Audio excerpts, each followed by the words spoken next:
Parliament ಅಲ್ಲಿ ಸರ್ಕಾರ ಇದನ್ನ ಚರ್ಚೆ ಮಾಡಬೇಕು. ಇವತ್ತು ಚರ್ಚೆ ಮಾಡೋಕ್ಕೆ ಅವಕಾಶ ಕೊಟ್ಟಿದೆ. ಅದಕ್ಕೆ ನಮ್ಮ ಎಲ್ಲ ಎಂಪಿಗಳು ಇಂಡಿಯಾ ಒಕ್ಕೂಟದ ಎಂಪಿಗಳ ಮೇಲೆ ನೇರ ಪ್ರತಿಭಟನೆ ಮಾಡಿದ್ದಾರೆ. ಯಾಕೆ ಅವ್ರಿಗೆ ಭಯ? ನಿಮ್ಮ ಫಾರಿನ್ ಪಾಲಿಸಿ ಇವತ್ತಿಂದ ನಾವು ರಾಜ್ಯದ ಸಂಬಂಧ ಈಗ ಸ್ಟಾಕ್ ಇಲ್ಲ. ಈಗಾಗಲೇ ಡೀಸೆಲ್ ಬೆಲೆ ನಿನ್ನೆನೆ ಹೆಣ್ಮಕ್ಳು ವರ್ಲ್ಡ್ ವುಮನ್ ಡೇ ದಿನನೇ 60 ರೂಪಾಯಿ ಏರಿಕೆ ಮಾಡಿ ಎಲ್ಲರಿಗೂ ಮಾಡಿದ್ದಾರೆ. ಎಂಪಿಗಳು ಯಾಕೆ ಮಾತಾಡ್ತಾ ಇಲ್ಲ? ಎಂಪಿಗಳು ಒಬ್ರು ಮಾತಾಡ್ತಾ ಇಲ್ಲ. ಈ ಗ್ಯಾಸ್ ಬೆಲೆದು ಗ್ಯಾಸ್ ತೊಂದರೆ ಆಗಿರೋದು ಈಗ ಎಲ್ಲ ಸ್ಟ್ರೈಕ್ ಮಾಡ್ತಾರಲ್ಲ, ಎಂಪಿಗಳು ಅದ್ರ ಬಗ್ಗೆ ಮಾತಾಡಲಿ. ಎಲ್ಲದಕ್ಕೂ ಧ್ವನಿ ಎತ್ತಾರೆ, ಬಹಳ ವಿಚಿತ್ರವಾಗಿ ಧ್ವನಿ ಎತ್ತಾರೆ ಅಂತ ಮಾತಾಡ್ತೀನಿ. ಅಮೆರಿಕ ರಾಷ್ಟ್ರದ ಸರ್ವಾಧಿಕಾರಿ ಧೋರಣೆಯ ಫಲ ಇವತ್ತು ಇಡೀ ಪ್ರಪಂಚದ ಎಲ್ಲಾ ದೇಶಗಳ ಮೇಲೆ ಒಂದು ರೀತಿಯಾದಂತಹ ವ್ಯತಿರಿಕ್ತವಾದಂತಹ ಪರಿಣಾಮ ಬೀರ್ತಾ ಇದೆ. ಎಲ್ಲಿ ತೈಲ ಇರ್ತಕ್ಕಂಥ ರಾಷ್ಟ್ರಗಳ ಮೇಲೆ ನಾವು ಈ ಹಲವಾರು ವರ್ಷಗಳಿಂದ ನೋಡಿದಾಗ ತೈಲ ಹೆಚ್ಚು ಲಭ್ಯ ಇರತಕ್ಕಂಥ ದೇಶಗಳ ಮೇಲೆ ಹಿಡಿತ ಸಾಧಿಸಬೇಕು ಅಂತಕ್ಕಂಥ ನಿಟ್ಟಿನಲ್ಲಿ ಅಲ್ಲಿರ್ತಕ್ಕಂಥ ಆಡಳಿತವನ್ನ ಅಸ್ಥಿರಗೊಳಿಸತಕ್ಕಂಥದ್ದು, ಅಲ್ಲಿರ್ತಕ್ಕಂಥ ಮುಖಂಡರನ್ನ ಆಂತರಿಕ ದಂಗೆಯ ಮುಖಾಂತರ ಬೇರೆ ಬೇರೆ ರೀತಿಯಲ್ಲಿ ಸಮಸ್ಯೆಗಳನ್ನ ಸೃಷ್ಟಿ ಮಾಡತಕ್ಕಂಥ ಕೆಲಸವನ್ನ ಮಾಡಿ ಇವತ್ತು ಈ ರೀತಿ ಪರಿಸ್ಥಿತಿ ಪ್ರಪಂಚದಲ್ಲಿ ಸೃಷ್ಟಿಯಾಗಿದೆ. ಅದರ ಪರಿಣಾಮ ಇವತ್ತು ನಾವು ಕೂಡ ಎದುರಿಸುವಂತಹ ಪರಿಸ್ಥಿತಿಯಾಗಿದೆ. ಮಾನ್ಯ ಪ್ರಧಾನಮಂತ್ರಿಗಳು ಏನು 56 ಇಂಚಿನ ಎದೆಗಾರಿಕೆ ಇರ್ತಕ್ಕಂಥವರು ಈಗ ಏನು ಉತ್ತರ ಕೊಡ್ತಾರೆ ಈ ರಾಷ್ಟ್ರದ ಜನಕ್ಕೆ ಅಂತಕ್ಕಂಥದ್ದನ್ನ ನಾವೆಲ್ಲರೂ ಕಾದು ನೋಡ್ತಾ ಇದ್ದೀವಿ.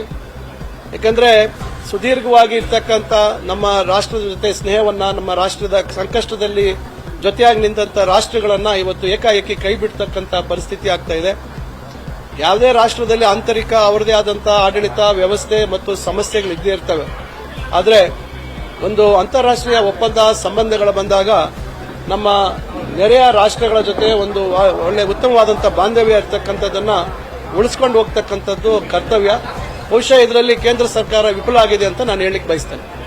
ಈಗ ಬೆಂಗಳೂರಲ್ಲೂ ಕೂಡ ಸಿಲಿಂಡರ್ಗಳ ಕೊರತೆ ಆಗಿದೆ. ಹೋಟೆಲ್ ಮಾಲೀಕರೆಲ್ಲ ಕೂಡ ಹೋಟೆಲ್ ನಡೆಸಲಿಕ್ಕೆ ಆಗ್ತಾ ಇಲ್ಲ ಅಂತ ಆತಂಕ ವ್ಯಕ್ತಪಡಿಸಿದ್ದಾರೆ. ನೋಡಿ, ಇದು ಬಹಳ ದೊಡ್ಡ ಒಂದು ಆತಂಕದ ಪರಿಸ್ಥಿತಿ. ಕಾರಣ ಏನೇನು ಇದ್ರ ಮೇಲೆ ಪರಿಣಾಮಗಳಾಗ್ತವೆ, ಯಾವ್ಯಾವ ಅಗತ್ಯ ವಸ್ತುಗಳ ಬೆಲೆಗಳು ಜಾಸ್ತಿ ಆಗ್ತವೆ, ಸಗಟು ಸಾಗಾಣಿಕೆಯ ಮೇಲೆ ಯಾವ ರೀತಿ ಪರಿಣಾಮ ಬೀರ್ತದೆ, ಇದು ಒಂದಲ್ಲ ಒಂದು ರೀತಿ ಕ್ಯಾಸ್ಕೇಡಿಂಗ್ ಎಫೆಕ್ಟ್ ಅಂತ ಹೇಳ್ತಾರೆ. ಇದೆಲ್ಲ ದೊಡ್ಡ ಮಟ್ಟದಲ್ಲಿ ಆಗ್ತಕ್ಕಂಥದ್ದಾಗ್ತಾ ಇದೆ.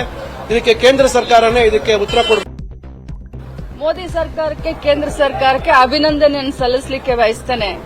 ಇದು ಅವರು ಕೊಟ್ಟಂತ ಒಂದು ಕೊಡುಗೆ ಅಂತ ಹೇಳಲಿಕ್ಕೆ ಬಯಸ್ತೇನೆ. ಮೊನ್ನೆ ಮಹಿಳಾ ದಿನಾಚರಣೆಯ ದಿನದಂದನೇ ಗ್ಯಾಸ್ ಸಿಲಿಂಡರ್ ಬೆಲೆ ಜಾಸ್ತಿ ಆಗಿದೆ. ಸೊ ಎಲ್ಲಿ ಸ್ಮೃತಿ ಇರಾನಿ ಅವರು ಎಲ್ಲೋ ಯಾಕೋ ಕಾಣಿಸ್ತಾ ಇಲ್ಲ. ಯಾಕಂತಂದ್ರೆ 10 ರೂಪಾಯಿ 50 ರೂಪಾಯಿ ಜಾಸ್ತಿ ಬೆಲೆ ಆದ್ರೆ ಪಾಪ ಬಹಳ ಬೊಂಬಳ ಹೊಡ್ಕೊಳ್ತಾ ಇದ್ರು. ಇವತ್ತು ಪಾಪ ಎಲ್ಲೋ ಕಾಣೆಯಾಗಿದ್ದಾರೆ, ಮಾಯ ಆಗಿದ್ದಾರೆ.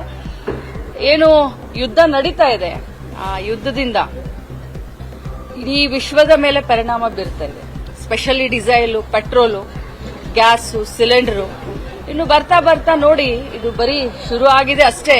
ಬರ್ತಾ ಬರ್ತಾ ನೋಡಿ ಭಾರತ ದೇಶಕ್ಕೆ ಬಹಳಷ್ಟು ಸಂಕಷ್ಟ ಎದುರಾಗಲಿದೆ. ಕೇಂದ್ರ ಸರ್ಕಾರ ತತ್ಕ್ಷಣ ಇಂಟರ್ವ್ಯೂನ್ ಆಗಬೇಕು. ಹೋಟೆಲ್ದವ್ರಿಗಾಗಿರ್ಬೋದು ಅಥವಾ ಹೋಟೆಲ್ ಗ್ರಾಹಕರಿಗಾಗಿರ್ಬೋದು ಅಥವಾ ಸಾಮಾನ್ಯ ಜನರಿಗಾಗಿರ್ಬೋದು ಈ ಒಂದು ಬೆಲೆ ನಿಯಂತ್ರಣವನ್ನು ಮಾಡಬೇಕು. ಜೊತೆಯಲ್ಲಿ ಗ್ಯಾಸ್ನ ಸಿಲಿಂಡರ್ನ ಇಮಿಡಿಯೇಟ್ ಆಗಿ ಎಷ್ಟು ಬೇಕು ಅಷ್ಟು ಪೂರೈಕೆ ಮಾಡೋದ್ರಲ್ಲಿ